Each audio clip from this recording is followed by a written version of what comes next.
دیکھیں اس حوالے سے میرا جواب تو یہ ہے کہ سب سے زیادہ ربیع الاول شریف میں سیرت مصطفیٰ صلی اللہ علیہ وآلہ وسلم کو پڑھا جائے،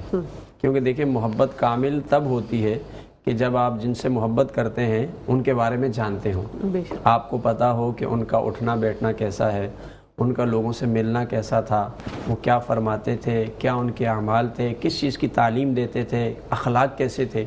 یہ ساری چیزیں ایک امتی کو تب آئیں گی جب وہ اپنے پیارے آقا علیہ السلام کی سیرت پڑھے گا۔ اور نبی علیہ السلام کی سیرت ایسی شاندار چیز ہے کہ جس کے بارے میں اللہ نے فرمایا ہے لَقَدْ كَانَ لَكُمْ فِي رَسُولِ اللَّهِ أُسْوَةٌ حَسَنَةٌ۔ جب ہم بات کرتے ہیں نا کسی وظیفے کو پڑھنے کے لیے تو اللہ نے خود حکم دیا ہے کہ میرے محبوب کی سیرت کو پڑھو۔ میرے خیال سے اس سے زیادہ کوئی معتبر وظیفہ نہیں ہوگا کہ جب آپ پیارے آقا علیہ السلام کی سیرت کو پڑھیں۔ اتنی شاندار سیرت ہے کہ اللہ فرماتا ہے لَعَمْرُكَ، اے پیارے محبوب مجھے آپ کی زندگی کی قسم، اللہ ان کی زندگی کی قسم اٹھاتا ہے، ان کی سیرت کی قسم اٹھاتا ہے۔ اور قرآن میں اللہ نے فرمایا کہ یہ سیرت میں نے تمہارے لیے جو ہے نا ایک رول ماڈل بنا دیا ہے، یعنی تمہارے لیے آئیڈیل ہے، اس کو سامنے رکھو اور اس کے مطابق زندگی گزارو۔ تو سب سے پہلا مشورہ تو یہ ہے کہ سیرت مصطفیٰ کو پڑھا جائے، کم از کم اس مہینے کی مناسبت سے۔ جب آپ ان کے بارے میں جانیں گے تو پھر آپ اس کے مطابق عمل بھی کریں گے، اور دوسرا آپ کو یہ بھی پتہ چلے گا کہ آپ کا عمل کتنا شاندار تھا، آپ کے اخلاق کتنے اعلیٰ تھے، آپ کتنا امت سے محبت کرتے تھے، آپ میں کتنی نرمی تھی، شفقت تھی، آپ کتنا لوگوں کے ساتھ جو ہے وہ درگزر کرنے والے تھے، معاف کرنے والے تھے۔ یہ ساری چیزیں آپ کو سیرت مصطفیٰ صلی اللہ علیہ وسلم سے پتہ چلیں گی۔ اب چونکہ ہمارے ہاں دلچسپی ہے اس چیز کے اندر بھی کہ ہمیں کوئی وظیفہ بھی معلوم ہونا چاہیے تاکہ اس کو پڑھ کر ہم جو ہے وہ کچھ نہ کچھ فائدہ حاصل کر سکیں۔ اب وظیفہ بتانے سے پہلے میں یہ عرض کروں گا کہ وظیفہ کارگر کب ہوتا ہے، کیونکہ ہمارے یہاں وظائف تو بہت بتائے جاتے ہیں اور بہت ساری چیزوں کے بارے میں کہ یہ پڑھیں گے تو یہ مل جائے گا، یہ پڑھیں گے یہ مل جائے گا، لیکن سب سے بنیادی چیز یہ ہے کہ آپ کو یہ معلوم ہونا چاہیے کہ وظیفہ مؤثر کب ہوگا،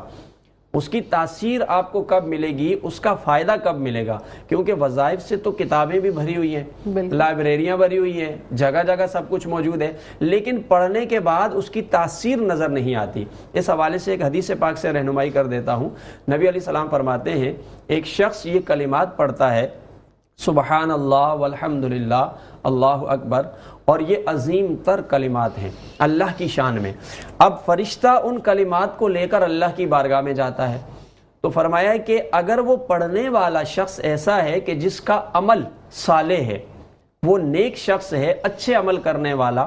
فسق اور فجور کی طرف جانے والا نہیں ہے، منافقت کی طرف، جھوٹ اور دھوکہ اور فراڈ اس طرف جانے والا نہیں ہے، وہ صالح شخص ہے، تو جیسے ہی وہ فرشتہ کلمات لے کر پہنچتا ہے اللہ اس کو قبول فرما دیتا ہے۔ لیکن اگر وہ شخص ایسا ہے کہ جو صالح اور پرہیزگار نہیں ہے تو فرمایا اس کے ان پڑھے ہوئے کلمات کو واپس بھیج دیا جاتا ہے۔ تو اب وظیفہ مؤثر کب ہوگا کہ جب آپ اپنے آپ کو درست کریں گے۔ اگر آپ صحیح ہیں، صالح ہیں، صحیح راستے پر چلتے ہیں اور آپ کے اندر بغض، کینہ، حسد یہ ساری بیماریاں نہیں ہیں، آپ کے اندر نیکی کا جذبہ موجود ہے، آپ سچ اور صداقت کے ساتھ کھڑے ہیں، دیانت کے ساتھ کھڑے ہیں اور غلط کام نہیں کرتے ہیں، پھر جب آپ یہ کلمات پڑھیں گے، چونکہ یہ کلام الہی ہے تو اس کی تاثیر تو ہے ہی ہے، لیکن یہ آپ کے حق میں مؤثر اس وجہ سے نہیں ہے کہ آپ کے اپنے عمل میں کوتاہی ہے۔ تو اس لیے وظیفے کے مؤثر ہونے کے لیے ضروری ہے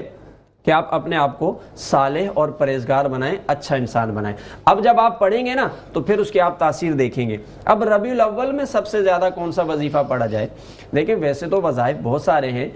لیکن سب سے مؤثر وظیفہ اور جس کو میں سمجھتا ہوں کہ مقبول بھی ہے اور جس پر آپ کو اللہ کی رحمتیں بھی ملیں گی، وہ اس مہینے میں درود شریف سے بڑھ کر کوئی وظیفہ نہیں ہے۔ کیونکہ اللہ خود فرماتا ہے ان اللہ وملائکتہ یصلون علی النبی یا ایھا الذین آمنوا صلوا علیہ وسلموا تسلیما۔